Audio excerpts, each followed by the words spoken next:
на конкурс «Дети читают стихи». Полина Иванова, Яна Каткова, Влад Данилов. Сергей Михалков был про войну.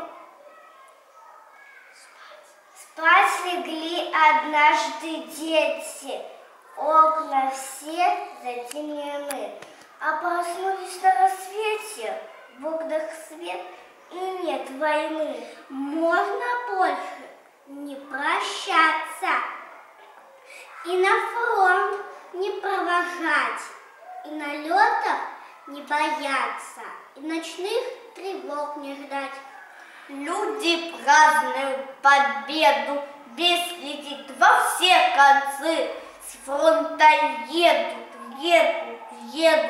наши братья и отцы.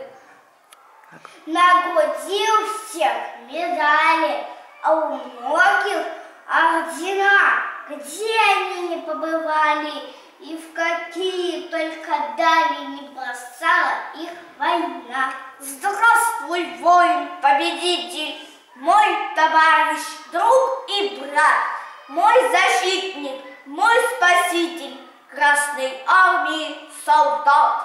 Всю войну в любом селении, в каждом доме и в избе люди думали с волнением, вспоминали с восхищением и с любовью о себе.